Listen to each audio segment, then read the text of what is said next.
Jadi kalau sudah diberikan usia, mungkin beragam saat ini. 20, 30, 40, 50 tahun ke atas. Dan tugas kita itu yang paling pokok mengenal Allah. Jangan sampai Allah sudah tampakkan keagungannya, Allah mengenalkan dirinya lewat pandangan kita, kelihatan orang-orang yang salat, kelihatan orang-orang berzikir, kelihatan tanda-tanda Allah di alam semesta, tapi belum mampu mengenal Allah. Butuh berapa tahun lagi? Terdengar semua hal yang menunjukkan kebenaran Allah. Buka YouTube kok dengar tausiah, jalan tiba-tiba mendengar orang ngaji, pulang kerja kok dengar azan. Kalau sudah masuk lewat pendengaran, sudah puluhan tahun belum kenal juga Allah. Butuh berapa tahun lagi telinga ini difungsikan dan kelak akan dihisab. Termasuk juga kita diberikan oleh Allah anugerah akal untuk mencerna. Kita bisa mencerna dengan akal kita yang sehat seperti apa sifat-sifat Tuhan yang hak itu. Bagaimana yang harus bisa dipertuhankan itu. Seperti apa sifatnya, seperti apa keagungannya. Diberikan akal yang sehat, pendengaran yang sehat, pandangan juga yang kuat, sudah puluhan tahun tapi belum mampu mengenal Allah. Nah itu semua sumber pengetahuan satu saat akan dihisab. Quran surah ke-17 Al-Isra di ayat ke-36. Wala taqfu ma laysa laka bihi ilm innas sam'a wal basara wal fuada kullu ulaika kana anhu mas'ula. Jangan cepat bertindak pada sesuatu yang belum jelas dasar pengetahuannya. Sungguh semua dasar pengetahuan itu sumber-sumbernya satu saat akan dipertanggungjawabkan di hadapan Allah. Baik pendengaran, kenapa disebutkan pertama kali pendengaran? Karena ini yang pertama kali berfungsi. Bahkan sejak dalam kandungan, saat terlahir mata belum jelas memandang, tapi telinga mendengar. Karena itulah orang tua di awal-awal anak masa kelahiran itu senantiasa diajarkan dalam Al-Quran dan hadis-hadis Nabi Muhammad SAW untuk memperdengarkan yang baik-baik. Itulah sebabnya ketika awal baru terlahir itu ada sunnah untuk mendoakan, juga sunnah untuk mengazankan, ya. Jadi ada bagian-bagian yang diperdengarkan yang baik. Setelah itu jangan cukupkan pada kalimat itu.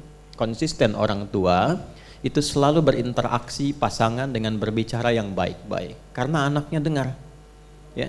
Jadi kalau misalnya bahasa-bahasa pasaran dipakai saat anak baru tumbuh, nanti begitu dia mulai bicara yang keluar tuh kata-kata orang tuanya, ya. Cantik sini, apa lu? Nah itu biasa bapaknya mungkin, ya. Ya, itu bapaknya atau ibunya. Jadi itu yang pertama pendengaran. Kemudian penglihatan, wal basar, ya. Dan basar itu sifatnya sesungguhnya itu pandangan yang kuat terhadap objek. Gampangnya begini, kalau Anda misalnya ke sini masuk kan lepas sendal, ya. Nah ini kan keluar nyari sendal kan. Begitu menemukan sendal Anda kan langsung tuh semua konstruksi dalam pandangan kita itu optiknya langsung fokus, oh ini punya saya, tajam. Jadi langsung bisa membedakan mana punya Anda, mana punya orang lain. Itu basar namanya. Kalau fisiknya ain, ya, fisiknya apa? Ain. Ini bahasa Arabnya mata itu ain. Mata-mata, ya, biasa itu. Ya. Kita tanya sama anak pesantren, kamu tidur apa bahasa Arabnya? Tanam Ustaz. Kamu tidur-tiduran, tanam-tanaman, ya. Nah, ini basar itu menatap dengan tajam. Tapi ini sindiran yang halus dan tajam. Kata Allah, kamu ini kalau urusan dunia kenapa sih begitu tajam tatapannya? Ya, ibu begitu tajam bisa bedakan 100.000 dengan 50.000 cuma dengan warnanya saja. Ya, kenapa ketika diberikan hidayah tidak setajam itu menatapnya? Itu sindiran halus tapi tajam. Itu ada ilmunya di bahasa Arab itu. Kenapa kalau urusan dunia, urusan proyek itu begitu tajam? Urusan materi tatapannya tajam. Kenapa untuk akhirat yang abadi itu ketajaman mata itu tidak digunakan, kata Allah. Kepekaan pendengaran itu tidak dipakai. Karena kan telinga itu fisiknya udhun, fungsinya sama'. Sama', ya, sami'a itu mendengar dengan detil. Ya, mendengar dengan detil. Karena itu ketika kita i'tidal dari ruku', kita ucapkan sami Allahu liman. Ya Allah, engkau pasti mendengar dengan sangat detil kepada hambamu ini yang tengah memujimu. Ya, kenapa diawali dengan pujian? Karena kita akan doa dalam sujud diperpanjang. Karena itu rumus dalam berdoa kalau ingin cepat dikabulkan, satu dibuka dengan istighfar, kemudian yang kedua dilengkapi dengan pujian. Ya, kita istighfar dulu, lalu memuji Allah, baru kemudian meminta.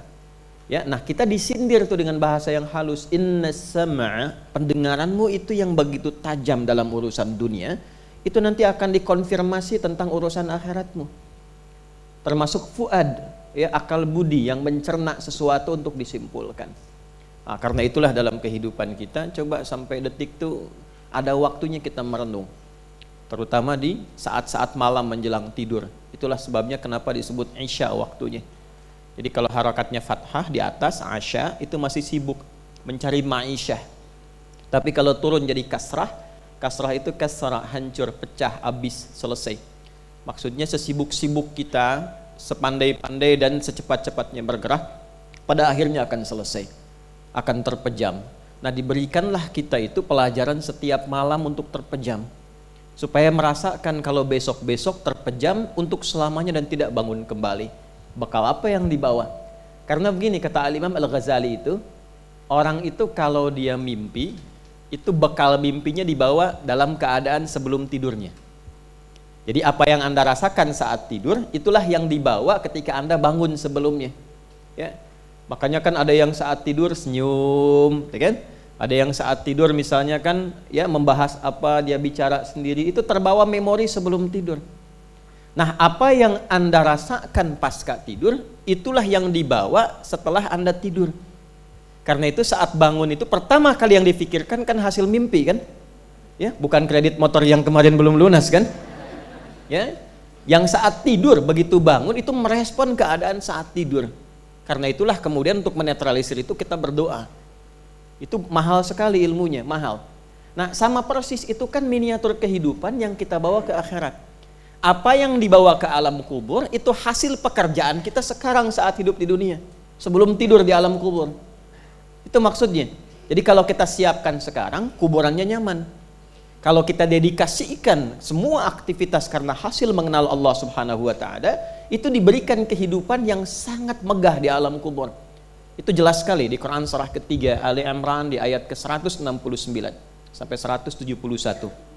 Wala tahsabanna alladhina qutilu fi sabilillahi amwata bal ahya'un 'inda rabbihim yurzaqun. Farihina bima atahumullahu min fadlihi wa yastabshiruna billadhina lam yalhaqu bihim min khalfihim alla khaufun 'alaihim wa la hum yahzanun. Paham? Tidak. Nah, jangan Anda duga orang-orang yang saat hidupnya mendedikasikan aktivitasnya itu karena Allah. Ya, dia tetap seperti orang di dunia pada umumnya. Dia kerja, kalau guru dia mengajar, kalau petani dia bertani, ada yang berkebun, ada yang kerja kantoran, ada yang di birokrat, diplomasi, berdagang, berbisnis, macam-macam. Cuma bedanya apa? Dia lakukan semua itu karena Allah, karena dia kenal Allah. Ya, karena dia kenal Allah. Dia mau minum nih, kan semua orang juga minum, ya kan? Untuk menjaga bagian dari kekuatan hidupnya, dia minum, yang lain juga minum. Cuma karena dia kenal Allah, dia meminum minuman yang Allah ridai. Dia tidak menyentuh minuman yang Allah larang, karena kenal. Jadi nggak semua diminum. Dan dia pun ketika akan minum, dia berusaha untuk mendapatkan ridha Allah. Karena itu dia sebutkan Bismillahirrahmanirrahim. Ya, baknya di situ sababiyah. Saya minum ini karena Allah. Kalau Allah nggak perintahkan, saya nggak minum. Gitu.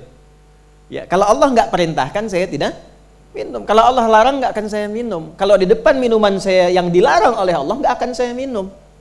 Makanya itu kalimat fitrah. Nggak ada orang minum bir pakai Bismillah. Bismillah, dosanya hilang dikit lah. Nggak ada. Itu fitrahnya menolak. Fitrahnya nolak. Nah, ba itu kan fungsinya 14, ya kan? Di dalam bahasa Arab itu. Jadi antara fungsinya sababiyah, sebab, ghayah, tujuan. Saya minum ini karena Allah. Nah, minuman itulah yang ketika dikonsumsi langsung turun ridha Allah di dalamnya. berikan ia ya pulsa pahala, ajrun, tuliskan hasanahnya, perbuatan baiknya, lalu jadikan minumannya itu berkah untuk aktivitasnya. Ya, jadi kalau Anda minum lillah karena Allah, itu ada berkah di dalamnya. Berkah itu maksudnya energi yang mendorong kita pada kebaikan. Ya, karena orang makan minum itu kan menghasilkan energi kan, diolah jadi energi. Tapi tidak semua makanan itu jadi energi positif. Ya, koruptor minum juga, makan juga, pencuri makan, penipu minum. Kok bisa dia makan dan minum, tapi energinya digunakan untuk menipu? Ya kan? Nah, kalau Anda menginginkan energi itu positif dan baik, maka sebutlah nama Allah dalam setiap makanan dan minuman yang kita konsumsi. Itu gambarannya. Hidup itu pilihan, silahkan memilih yang mungkin bisa kita pilih. Pada akhirnya kita akan kembali kepada yang menciptakan kita.